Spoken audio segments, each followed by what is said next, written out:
Listen to me carefully, because there are truths that are not learned, only remembered.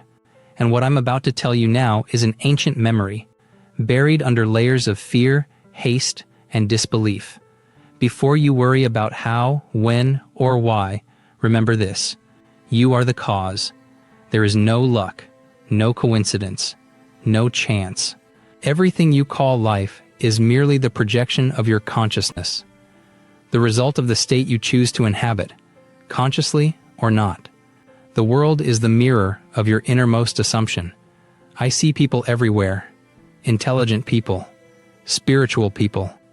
They spend years studying manifestation laws, years reciting affirmations, practicing techniques, meditating, reading books, and yet they remain trapped in waiting for a sign, waiting for an opportunity, waiting for the universe to finally move for them. But here's what they don't understand. The external world is just a delayed reflection. The secret is not in time. It is in the mind that creates time. The reality you experience today, the struggle, the lack, the delay, is neither God punishing you nor destiny rewarding someone else. It is the echo of what you yourself have silently sustained in your consciousness. You can change cities. You can change jobs. You can end relationships. You can move to a new country. But as long as your inner state remains the same, the scenery will only change color. The plot stays the same. The characters change, but the story repeats. Why? Because it's not the environment that transforms you. You are the one who shapes the environment from your feeling.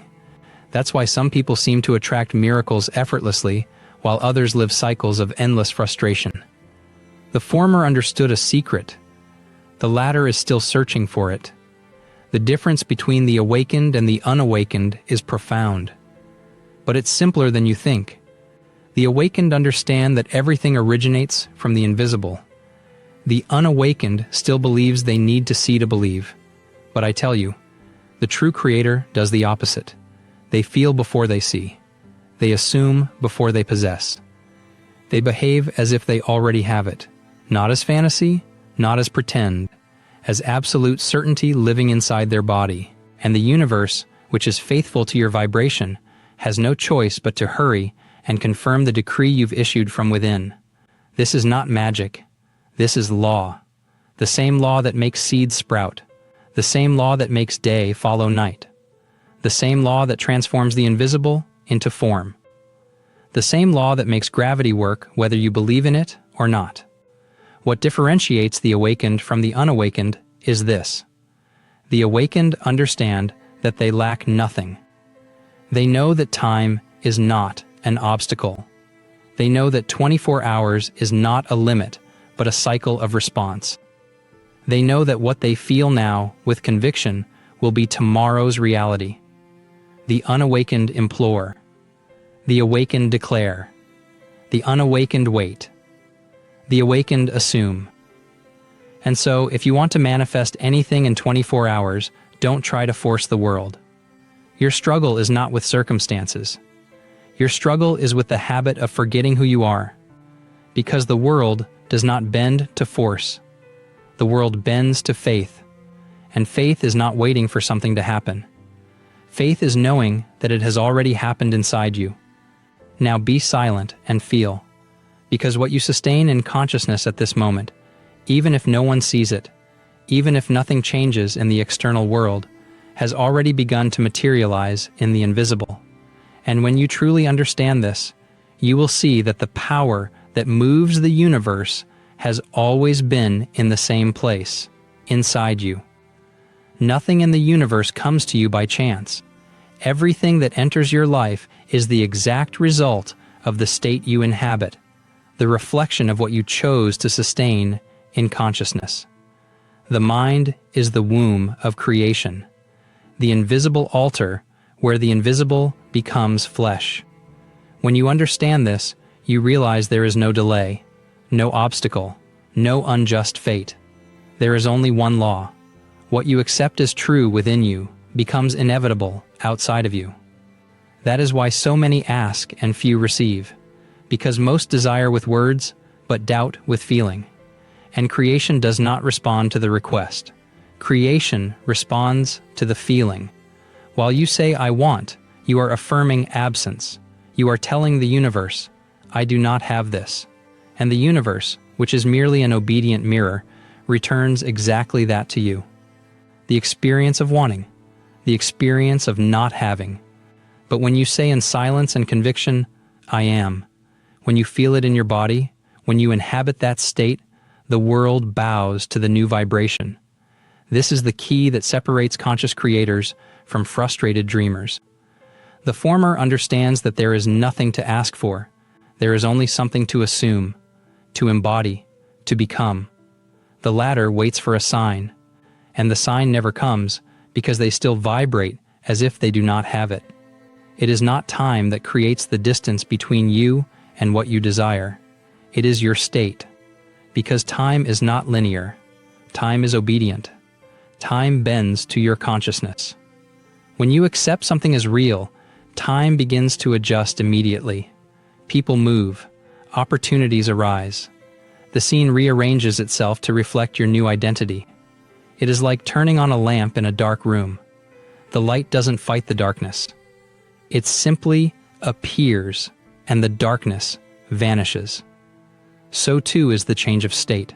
Silent, instantaneous, natural, inevitable. But the ordinary person insists on fighting with the mirror. They see an undesirable reflection and try to change it from the outside without realizing that the reflection is merely the result of the inner image. They change jobs. They move cities. They end relationships. They seek new practices. But the pattern persists because the internal state has not changed. Everything changes except the creator within them, and that is why the same drama continues. The same story repeats. The same people arrive. When you understand that nothing comes to you, but everything comes from you, you begin to live on a different frequency. You no longer ask. You decree. You no longer wait. You assume. And every time you feel with conviction what you desire is already real, you are issuing an order to the universe. It has no choice but to obey because it is your own extension. So instead of asking, "When will it happen?" ask, "What state am I sustaining now?" Because tomorrow is not by chance. It is merely today, prolonged. Everything you are about to experience is already being created at this instant within the temple of your own being. Everything begins with a silent decision to assume the state of the end. Close your eyes. Feel the scene of the fulfilled desire, not as imagination, as fact, as something that already happened. Feel the lightness, the peace of one who has already received, the gratitude of one who already possesses. Do not imagine from the outside. Enter the scene, live in it, lose yourself in the mental reality. Touch what you desire, hear the words, breathe the air of fulfillment. This is how imagination transforms into conviction. And when conviction is total, the physical world becomes merely the natural consequence of the invisible. This is true prayer, not words, but state. When you imagine with feeling, you are praying in spirit. And spirit is the only language that reality understands. You can deceive others with words, but you cannot deceive the field that surrounds you. It responds only to the vibration of your being. Therefore, if you wish to manifest in 24 hours, do not seek haste. Seek intensity. Sustain the image until the body and mind obey the new internal climate. And when you emerge from this moment of imagination, do not look for signs. Your only task is to maintain the feeling of possession, even if the world says otherwise. Because every time you doubt, you return to the old state. And every time you persist, you solidify the new. The world being obedient can only reflect the most persistent state. Therefore, remain firm. Live as if what you desire were already an accomplished fact. No desire can flourish in a heart consumed by fear. Fear is the veil that separates you from creative power. It does not destroy desire. It merely weakens, distorts, and transforms it into doubt. and every doubt is a disguised order for the universe to continue denying what you ask for. That is why many try to affirm the new state, but carry within themselves the vibration of the old. They want abundance, but still feel guilt. They want love, but still judge themselves unworthy. They want healing, but still believe in pain as part of who they are. As long as these contradictions exist, creative power will be divided. And a divided mind does not create. It merely oscillates. To purify feeling is to cleanse the temple where God resides. It is to silence the inner voices that say, I can't, I don't deserve. It's difficult. It is to replace every thought of resistance with a simple act of trust, because creation does not demand effort. Creation demands surrender. The river does not fight to flow, it merely follows its natural course. So too is the flow of manifestation. When you release fear, power circulates again. When you forgive, the energy that was trapped in the past is released and begins to work in your favor again. Pure emotion is the bridge between the invisible and the visible. It is not thought that creates. It is sustained feeling. Thought merely directs. Feeling gives life. You can repeat an affirmation 1,000 times, but if it is not felt, it is merely sound. The universe does not hear words, it hears vibrations, and a vibration is born from what you truly accept as truth. Therefore, if you wish to change something, do not fight against what you feel. Transform the feeling through consciousness. Persistence is the supreme proof of faith, because it is easy to believe for an instant.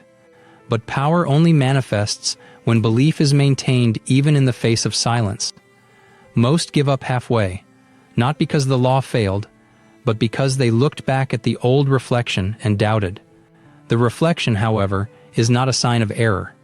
It is merely the echo of the previous state. And the echo only ceases when the new sound is sustained without interruption. So is creation. The world bows to the most constant vibration, not the most intense. When you persist in the state of fulfillment, even without evidence, reality begins to adjust silently. The right people appear, paths align, doors open. And none of this is coincidence. It is the consequence of your inner persistence.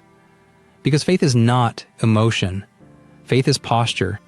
It is to remain firm even when the whole world seems to deny what you know to be true. The universe does not test your strength. It confirms your conviction. Every apparent delay is merely time asking you, do you still believe? And the Creator responds with silence. The silence of one who already knows what they are. You do not need to force the new to happen. You only need to refuse the old. When you stop reacting, you stop feeding the past. What is not fed dies. What is sustained flourishes. This is how the invisible works, not through haste, but through constancy. Therefore, persist even when everything around seems the same. Persist even when the mind tries to doubt. Return to the feeling of the fulfilled end and persist. The person who masters the art of persistence becomes invincible, because the world cannot resist one who does not give up the state they have assumed.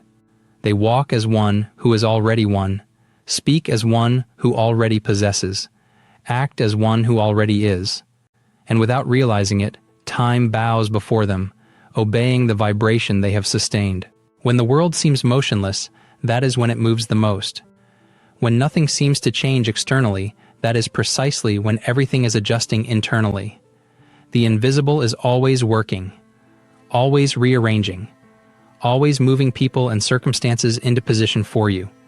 But you can't see it. That's the test. Most people give up at this exact moment because they don't feel the movement. They don't see proof. They haven't received the confirmation yet, and so they doubt. They lose faith. They return to the old state. But the true Creator, the one who understands the law, they remain peaceful because they know something fundamental. The work is done in the invisible. The visible is just the echo, the aftermath, the confirmation of what's already completed inside. So quiet the fear that whispers, nothing is happening. Silence the haste that demands, show me now. and sustain the end. Don't vacillate. Don't oscillate between belief and doubt. Remain anchored in the state of fulfillment. Part 2. The feeling of possession. Live within the state of having until it becomes your home. Not a temporary visit, not a passing imagination. Your home, your residence, where you dwell. This means you think from that state. You feel from that state. You make decisions from that state.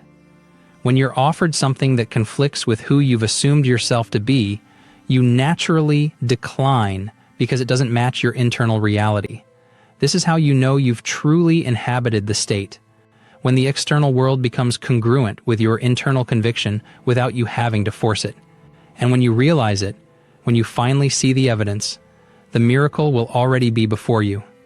Not as something that suddenly arrived, but as something that always was, something that always existed in the invisible. And time merely revealed it to your physical senses because you had the courage to persist in the state without wavering. Part 3. The commitment. This is the discipline. This is what separates those who manifest and those who merely dream about manifestation. The dream is easy. The dream feels good for an hour. But the commitment to remain in the state even when the old circumstances scream at you, when your bank account still shows the old number, when your phone hasn't rung with the job offer, when the relationship status hasn't changed, that's when most people break. That's when they return to the old state. That's when they lose the game. But you, if you understand what I'm saying, you will persist. You will remain. You will hold the state firm as a mountain. Now understand this. Life owes you nothing. Life doesn't owe you success. It doesn't owe you abundance. It doesn't owe you the perfect partner or the dream career. Life merely returns to you what you sustain within. That's the only transaction. That's the only law. No miracle comes from outside. There is no savior coming to rescue you. There is no luck waiting to find you. Everything is born in the silence of consciousness. Everything originates from the invisible realm of your assumptions and feelings. Part 4. Your true nature. You were born to dominate, not to implore. To create, not to wait. To command, not to beg. This is not arrogance. This is remembrance. This is the truth of what you are. Within you dwells the same power that ignites stars and moves seas. The same power that makes galaxies spiral and planets orbit. The same creative force that brought universes into being. But this power only manifests when you stop doubting. When you release the illusion that you're powerless. When you refuse the role of victim and reclaim the throne of creator. The universe does not respond to your haste. Your frantic energy repels what you desire. Your desperation broadcasts weakness. Your anxiety announces doubt. The universe responds only to your certainty. And certainty is not loud. Certainty is not aggressive. Certainty is silent, unshakable, firm as a rock, calm as the ocean's depths, inevitable as gravity. The awakened person speaks less and commands more. They don't convince others of their reality. They're so rooted in it that others simply recognize it and bow to it. Part 5. The decision. From this moment on, no longer behave as a servant of circumstances. No longer be reactive. No longer let the external world dictate who you are and what you can have. Assume the position of master of your own destiny, because that's what you are. That's what you've always been. You've just forgotten. Close your eyes right now. Don't wait for the perfect time. Don't wait until you're ready enough. Don't wait until you've read more books or listened to more teachers. Close your eyes now and feel the end fulfilled. Not imagine it. Feel it. Feel the peace of one who has already received. The specific, tangible feeling of peace that comes when you finally stop waiting and start living as if it's done. Feel the gratitude of one who already possesses. Not future gratitude. Present gratitude. Thank you for what you've already received in the invisible. Feel the lightness, the release, the freedom of no longer being trapped in wanting. Then, open your eyes and walk in the world with this conviction as your invisible crown. Wear it. Let it be seen in how you carry yourself, in the energy you emit, in the decisions you make, in the people you attract, and the doors that open. Part 6. The final shift. Do not ask the world to change for you to believe. This is backward. This is the servant mentality. Change yourself first. Become it first. Then the world will have no choice but to confirm it. Stop waiting for evidence before you commit. That's not faith. That's negotiation. That's trying to make a deal with the universe. But the universe doesn't negotiate. The universe obeys. It obeys the vibration you emit. It obeys the state you inhabit. It obeys the assumption you've locked into. Be the proof yourself. Don't seek it. Be it. Walk as it. Live as it. Speak as it. And when you do, when you truly embody the conviction, you will see the impossible bow before you. Not because you forced it, but because reality has no choice but to align with what you've become. The world is merely the stage, and you are simultaneously the actor, the author, and the director of every scene. You're writing it with your consciousness. You're starring in it with your vibration. You're directing it with your assumptions. Remember, child of light, everything you seek is already within. The power is yours, and always has been. Say this with absolute conviction, out loud. Feel it. It's already done. I already have it. It's already here. The manifestation is complete. I feel the reality of it. I am already living it. My reality has already transformed. It's mine. It's already mine. There is no waiting, no delay, no doubt. The universe has already moved for me. People have already aligned for me. Circumstances have already rearranged. Every cell in my body knows this is true. Every breath I take confirms it's already done. I don't need proof. I don't need evidence. I feel it, and what I feel is truth. This manifestation is mine. This reality is mine. It's already complete. And so it is. And remember, the moment you accept that it's already done, the universe has to provide evidence. It has to show you. It has to materialize it into physical reality. Because the universe cannot deny what consciousness has accepted as true. It's already done. I hope you enjoyed this video. See you in the next one.